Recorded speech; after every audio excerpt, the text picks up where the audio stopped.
दोस्तों, ये कहानी है एक ऐसे जाबाज निडर खतरों से खेलने वाले खूंखार जर्मन सोल्जर की, जिसे रशियन आर्मी अपनी गुलामी की जंजीरों में कैद कर उस पर जुल्म सितम ढाती है। लेकिन ये सोल्जर पूरी सेना को चकमा देकर जेल से भाग निकलता है, पर कुदरत इस पर रहम नहीं दिखाती। सर्द हवाएं, बर्फ की मोटी मोटी चादर और बर्फीले तूफान इसका रास्ता रोकने की कोशिश करते हैं। अब क्या ये सोल्जर अपने वतन वापस लौट पाएगा या फिर यहीं पर ठंड में अकड़ कर मारा जाएगा? चलिए जानते हैं आज के इस एक्सप्लेनेशन में। तो कहानी की शुरुआत होती है साल 1945 से, जहाँ साइबेरिया के सर्द मौसम के बीच रशियन प्रिजनर कैंप में कई सारे जर्मन सोल्जर मौजूद थे, जिन्हें वर्ल्ड वॉर 2 के खत्म होने के बाद रशियन आर्मी ने बंदी बनाकर यहाँ पर रखा हुआ था। इनकी जिंदगी जहन्नुम से भी बदतर थी। रात दिन इनसे कोयले की खदान में काम करवाया जाता था। इन सारे कैदियों की देखभाल करने के लिए सिर्फ कुछ चुनिंदा जेलर्स को ही तैनात किया गया था। सिक्योरिटी बहुत ही ज्यादा कम थी, लेकिन इतनी कम सिक्योरिटी होने के बाद भी कोई भी कैदी यहाँ से भागने के बारे में सोचता तक नहीं था, क्योंकि जेल से भागने का मतलब था मौत। दरअसल यहाँ पर हड्डियां जमा देने वाली ठंड पड़ती है। इन सर्द हवाओं के बीच में जाना यानी मौत को दावत देने जैसा था। इस जेल को इंसानी बस्ती से करीब 14,000 किलोमीटर दूर बनाया गया था, ताकि कोई भी कैदी यहाँ से भागने के बारे में सोचे तक नहीं। लेकिन इन सभी कैदियों में एक जर्मन कैदी ऐसा भी था जो किसी भी हालत में यहाँ से बाहर निकलना चाहता था। इस कैदी का नाम था क्लेमन, जिसे पूरे 25 साल की सजा सुनाई गई थी। लेकिन क्लेमन अपनी पूरी जिंदगी इन 4 दीवारों में बिताना नहीं चाहता, इसलिए ये यहाँ से भागने का फैसला कर लेता है, ताकि वह अपनी बच्ची कुछ जिंदगी अपनी बेटी और वाइफ के साथ गुजार सके। अब एक रात क्लेमन का यह सपना लगभग पूरा हो जाता है। उसे यहाँ पर एक कोयले की गाड़ी दिखाई देती है। ये तुरंत मौके का फायदा उठाकर जल्दी से उसमें बैठ जाता है और यहाँ से भाग निकलता है। जब इसकी नज़र खुले आसमान में टिमटिमाते तारों पर पड़ती है, तो इसके अंदर फिर से जीने की उम्मीद जाग उठी। लेकिन तभी अचानक की गाड़ी रुक जाती है। लेकिन क्यों? इस सवाल का जवाब जानने के लिए जब क्लेमन गाड़ी से बाहर झाँक कर देखता है, तो इसे अपने सामने एक रशियन सोल्जर हाथ में गन थामे खड़ा नजर आता है, जिसके बाद सोल्जर्स इसे वापस पकड़कर जेल में ले जाते हैं और भागने की सजा के तौर पर इसे एक ओपन एरिया सेल में कैद कर दिया जाता है। इस पर ना तो जेलर्स रहम दिखाते हैं और ना ही कुदरत। रात को सर्द मौसम, खुले आसमान के बीच क्लेमन को रात गुजारनी पड़ती है, और तो और बारिश पड़ने से तो इसकी मुश्किलें और भी ज़्यादा बढ़ जाती हैं। इसे 2 दिन इसी तरह सेल में रहना पड़ता है। सजा पूरी होने के बाद जेल का वार्डन इसे बाहर निकालने का ऑर्डर देता है और बिना कोई टॉर्चर किए क्लेमन से कहता है कि तुम्हारे साथी बेसब्री के साथ तुम्हारा इंतजार कर रहा है। ये सुन जब क्लेमन अपने साथियों के पास जाता है, तो उनके हाथ में लाठी डंडे और कई तरीके का हथियार देखकर हैरान रह जाता है। दरअसल क्लेमन के भागने की सजा के तौर पर इन्हें भी पिछले 3 दिनों से खाना नहीं दिया गया था, इसलिए लोग अपना बदला लेने के लिए क्लेमन के साथ खूब मारपीट करते हैं। और क्लेमन की हालत इतनी ज्यादा खराब हो जाती है कि उसे जेल के हॉस्पिटल में एडमिट करना पड़ता है। वहाँ का डॉक्टर भी एक जर्मन था। क्लेमन उस डॉक्टर से कहता है कि मैं किसी भी हालत में यहाँ से भागना चाहता हूँ। इस पर डॉक्टर से समझाता है कि अगर तुम यहाँ से भाग भी गए तो बाहर हड्डियां जमा देने वाली ठंड तुम्हें मार देगी, लेकिन ये जेल भी तो तुम्हें ज्यादा दिन तक जिंदा रहने नहीं देगी, क्योंकि कोल माइन में काम करने के दौरान कार्बन डाइऑक्साइड सांस के जरिए शरीर के अंदर जाती है और ये कैंसर का कारण भी बन सकती है, इसलिए तुम्हारे यहाँ से भाग जाना ही बेहतर है। अब डॉक्टर इससे कुछ गर्म कपड़े, जूते, थोड़ा बहुत खाने का सामान और सेफ्टी के लिए एक गन देता है। और ये सब सामान डॉक्टर के पास इसलिए था क्योंकि ये भी एक जर्मन सोल्जर था। इसने यहाँ से भागने के लिए ये सारा सामान इकट्ठा किया था, पर कुछ समय पहले इसे पता चला कि कैंसर ने इसे अपना शिकार बना लिया है और डॉक्टर के पास सिर्फ 1 महीने का समय बचा था। इसलिए डॉक्टर खुद भागने की जगह क्लेमन को यहाँ से रिहा कर देता है। क्लेमन बड़ी सावधानी और चालाकी के साथ उस सिक्योरिटी एरिया से बाहर निकल गया। इधर अगली सुबह जब वार्डन को क्लेमन के भागने की खबर मिलती है, तो वो तुरंत ही पूछताछ के लिए डॉक्टर के रूम में जाता है। लेकिन उसके ये देखकर होश उड़ गए कि डॉक्टर ने सुसाइड कर ली है, क्योंकि डॉक्टर भी बात अच्छी तरीके से जानता था कि अगर वो जिंदा रहा तो वार्डन उसकी जिंदगी नर्क बना देगा। इसलिए डॉक्टर ने खुद ही मौत को गले लगा लिया। लेकिन वार्डन हार मानने वालों में से नहीं था। वो अपने सैनिकों को उसे पकड़कर वापस लाने का ऑर्डर देता है। सैनिक जगह जगह क्लेमन की तलाश करते हैं, पर क्लेमन इन्हें कहीं पर भी दिखाई नहीं देता, क्योंकि इस बार कुदरत क्लेमन के साथ थी। बर्फबारी की वजह से उसके फुटप्रिंट मिटते जा रहे थे। यही वजह थी कि सोल्जर्स उसे ढूंढने में नाकामयाब हो रहे थे। क्लेमन के न मिलने पर सभी को ये लगने लगता है कि शायद सर्द मौसम और बर्फबारी की वजह से उसकी मौत हो गई होगी। लेकिन वार्डन को यकीन था कि क्लेमन अभी भी जिंदा होगा, इसलिए वो अपने सोल्जर्स को उसकी तलाश जारी रखने का हुक्म देता है। इधर हम क्लेमन को देखते हैं जो मोटी मोटी बर्फ की चादर पार कर पूरे जोश के साथ आगे बढ़ता जा रहा था और इसे जेल से भागे हुए आज पूरे 9 दिन बीत गए थे। तभी अचानक वहां पर क्लेमन को डॉग्स के भौंकने की आवाज सुनाई देती है और जब वो पीछे मुड़कर देखता है तो एक स्लेज उसकी तरफ बढ़ रही होती है। इससे पहले कि क्लेमन इससे बचकर भाग पाता, इतने में स्लेज इसके ऊपर गुजर आगे बढ़ जाती है और तभी झटके से क्लेमन की आंख खुल जाती है। यानी ये सिर्फ महज एक सपना था। इसलिए क्लेमन भी चैन की सांस लेता है। क्लेमन को चलते हुए पूरे 9 दिन बीत गए थे। अब ना तो इसके पास खाने के लिए खाना था और ना ही पीने के लिए पानी। कमजोर शरीर, खाली पेट और लड़खड़ाते कदमों की वजह से अब क्लेमन के आगे का सफर तय करना मुश्किल हो रहा था। लेकिन फिर भी ये किसी तरह आगे बढ़ता रहता है क्योंकि क्लेमन को किसी भी हाल में अपनी फैमिली के पास पहुंचना था और फैमिली से मिलने की उम्मीद ही उसे आगे बढ़ने का हौसला दे रही थी। इसीलिए बड़ी मुश्किलों से कई किलोमीटर का सफर तय करता है, पर जल्द ही इसकी हिम्मत जवाब दी जाती है, जिसके चलते क्लेमन जमीन पर गिरकर बेहोश हो गया। अब जब थोड़ी देर बाद क्लेमन को होश आया तो उसे अपने आसपास कुछ अजीब सी आवाज सुनाई देती है। क्लेमन जब अपने चारों तरफ नजर घुमाता है तो इसे कुछ कदम की दूरी पर एक सील नजर आती है, जिसे देखकर तो क्लेमन की खुशी का ठिकाना नहीं रहता क्योंकि सील के रूप में इसे अपना खाना दिख रहा था। इसलिए जल्दी से पॉकेट से गन निकालकर कपकपाते हाथों से सील की तरफ निशाना लगाता है, लेकिन थकान और कमजोरी की वजह से इसका निशाना चूक गया। गोली की आवाज सुनकर सील वहां से भागने लगती है। ये देख क्लेमन भी इसे पकड़ने के लिए इसके पीछे पीछे भागना शुरू कर देता है क्योंकि कई दिनों के बाद इसे पेट भरने की कुछ उम्मीद नजर आई है। ये सुनहरे मौके को गंवाना नहीं चाहता। क्लेमन उस सील को मारना तो चाहता है, लेकिन उसके अंदर इतनी भी ताकत नहीं थी कि वो ठीक से खड़ा होकर चल सके। उसके अंदर आगे एक कदम रखने की भी ताकत नहीं थी और अब वो सील भी उससे काफी दूर चली गई थी। अब वो सील पानी में जाने वाली थी कि तभी क्लेमन मजबूत इरादा और सटीक निशाना लगाकर उसे अपना शिकार बना लेता और इस तरह क्लेमन को कई दिनों बाद अपना पेट भरने का मौका मिला। वो कुछ देर यहीं पर आराम करता है, लेकिन इसका ये सुकून बस कुछ ही देर का था क्योंकि अब उसे फिर से अपना मुश्किल भरा सफर तय करना था।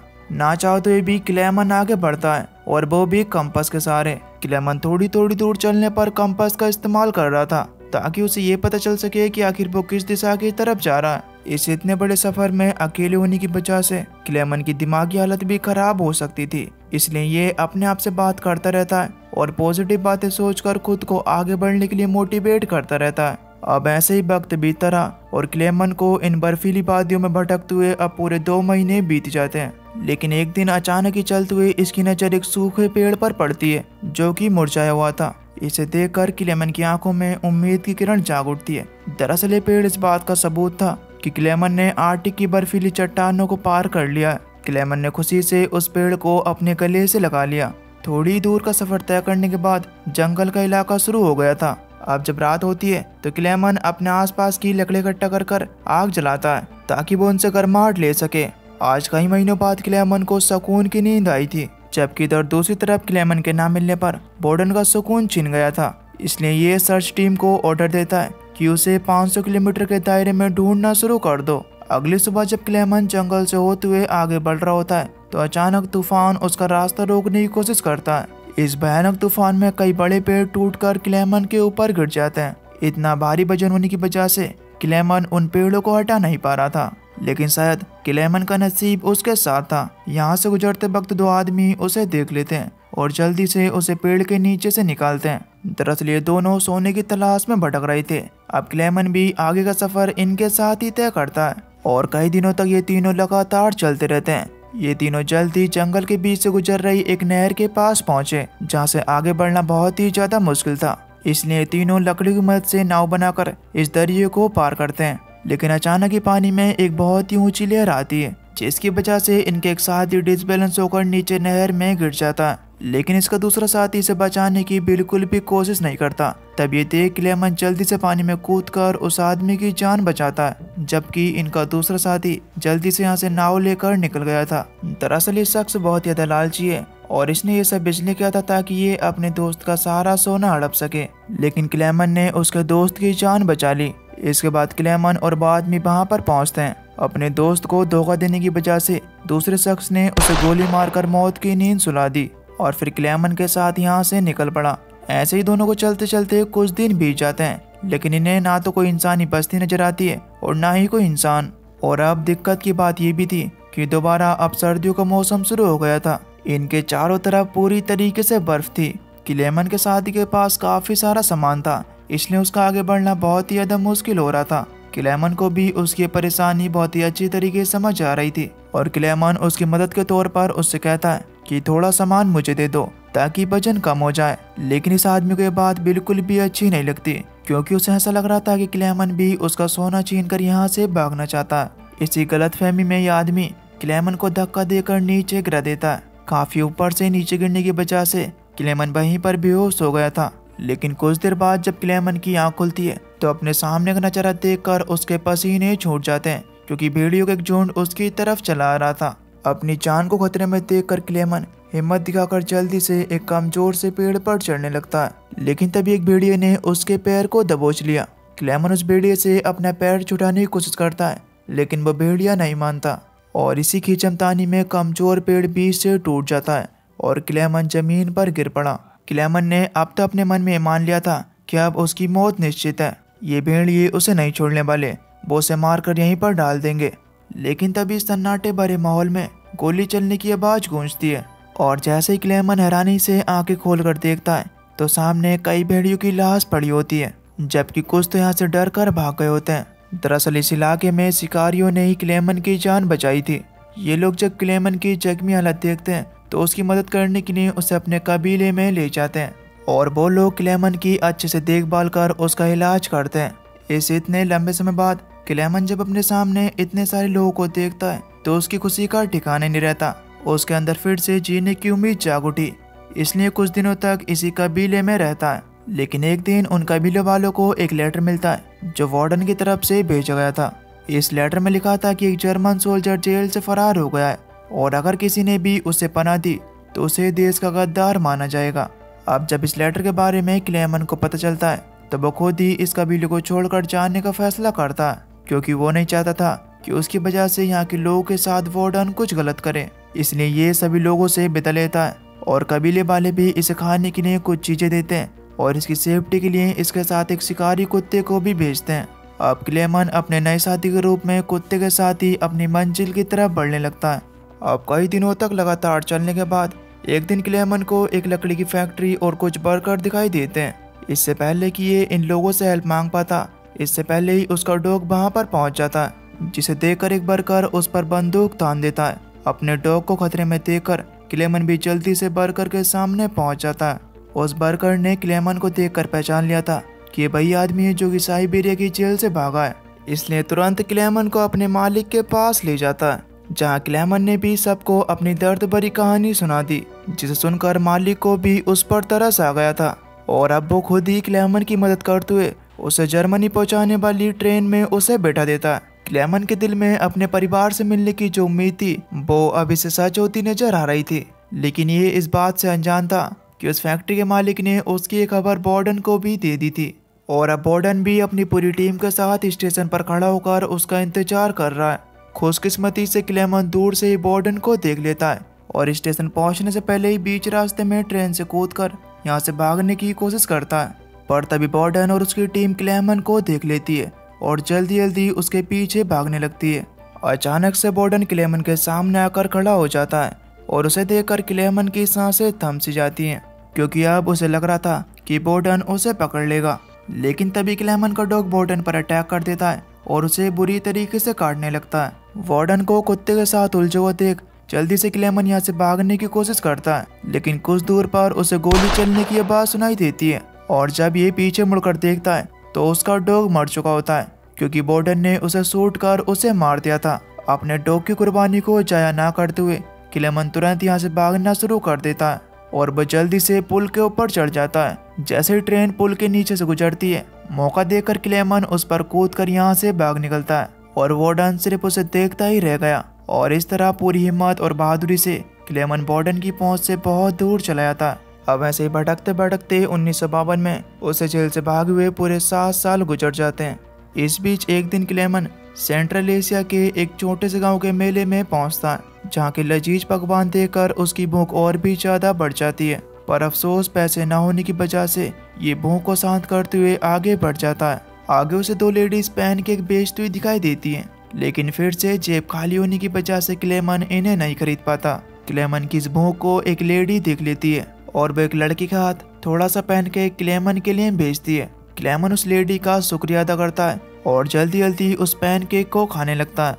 अपनी थोड़ी सी भूख शांत करने के बाद क्लेमन एक चर्च में पहुंचता है। वहाँ उसके पीछे पीछे एक आदमी भी आता है और वो उसे बताता है कि मैं भी जेल से भागा हुआ एक कैदी हूँ। वो आदमी क्लेमन का दर्द समझता है और वो उसे पुलिस के हवाले करने की बजाय अपने घर लेकर आता है। यहाँ पर पहुंचकर क्लेमन कई सालों बाद फाइनली अपनी सेव कर अपने असली लुक में आता है। यह आदमी क्लेमन को जर्मनी जाने के लिए उसे एक पासपोर्ट लाकर देता है और घर पहुंचने की उम्मीद में क्लेमन जल्दी से पासपोर्ट लेकर उस आदमी का शुक्रिया अदा कहकर जर्मनी और रशियन बॉर्डर की तरफ निकल पड़ता है।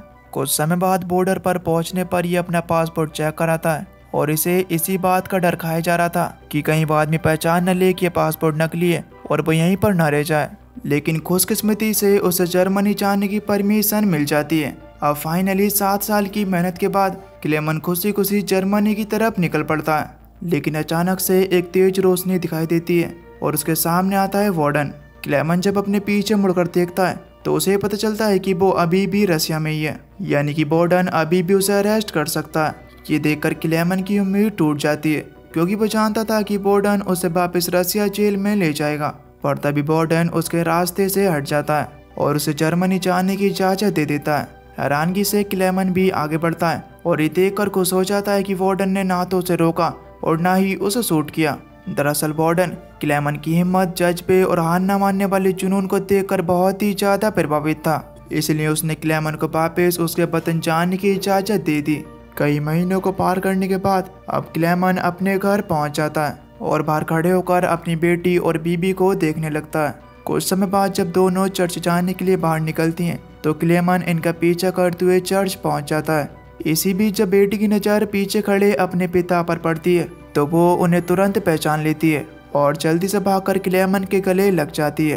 पूरे 7 साल बाद अपने पति क्लेमन को जिंदा देखकर उसकी पत्नी भी बहुत ही ज़्यादा खुश होती है और वो तीनों गले लगकर रोने लगते हैं। और बस दोस्तों, इसी के साथ ये मूवी यहीं पर ख़त्म हो जाती है। आपको ये मूवी कैसी लगी हमें नीचे कमेंट करके ज़रूर बताना। बाकी अगर आप हमारे चैनल पर नए हो तो प्लीज़ चैनल को सब्सक्राइब कर बेल नोटिफिकेशन को ऑल पर सेलेक्ट कर देना ताकि अगली वीडियो की नोटिफिकेशन आपके पास सबसे पहले आ सके।